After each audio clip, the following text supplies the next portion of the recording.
So yeah, Owens, now for this video, now I'm gonna list down all the ways that I was robbed or someone attempted to rob me with, and the weapons they used to commit the attempted robbery or the robbery.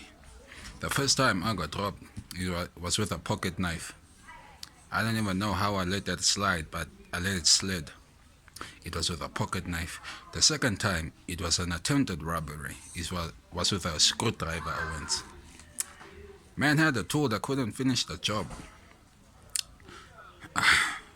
Third time I almost got robbed was this guy, like, he didn't even use a weapon, he just chased me down for it. Like, he used his 10 toes for it. He was that determined to put hands on me, pause, while he tried to rob me. But I was faster than him, so like, yeah, nothing happened. The fourth time I was robbed, it was actually successful. It was with two guys. One had a monkey wrench and other one had a hammer. And still they couldn't use the weapons on me, which was weird. Like, why would you have a weapon and not use it? The fifth time, and I used this in a short, this guy, for context, I was at the school, and across the school there was a graveyard, so I was standing outside the graveyard so I could use the school's Wi-Fi, and this was my primary school.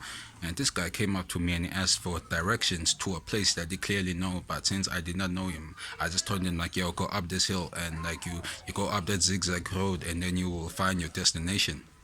He walked halfway up this hill while looking at me the whole time, and then I just like put my phone in my jacket and I started to take a jog away from the site. Like, I wasn't gonna be a victim because this man's weapon of choice was a clothing iron. Let that sink in again. A clothing iron. No way I'ma tell this story to my child. Like he asked me, like, daddy, like, can you tell me a little bit about your past? Then I tell him the story, then I be like, and it was successful. And like, he will not look at me the same way. He will be disgraced way too. Like, he will be disappointed in me, and I will be disappointed in myself too for letting that slide. So yeah, the fifth time the attempted robbery was with a clothing iron. Like, that was pretty creative. It was not even the ones that you have to, like, you can just, like, with no cord. It was with the one with the cord. It was like those old school ones.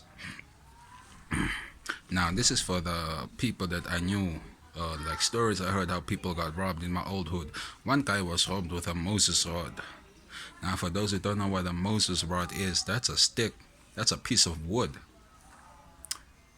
I am still confused with, like, how were you robbed with a deformed broomstick? And when I asked him that, like, he said he doesn't know too. The second person, like, the way he got robbed was with a pair of scissors.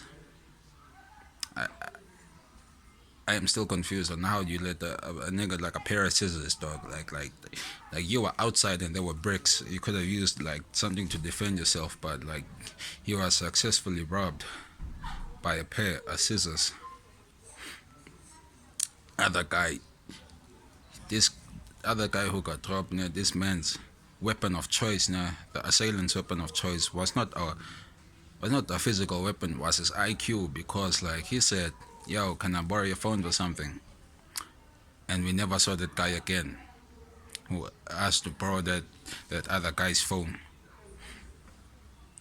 So yeah, that is some of the ways or the creativity of South Africans when they come to robbing people, because, like, there are more stories of how people got robbed with weird weapons of choices, and this is just like what I've heard and what I've been going through.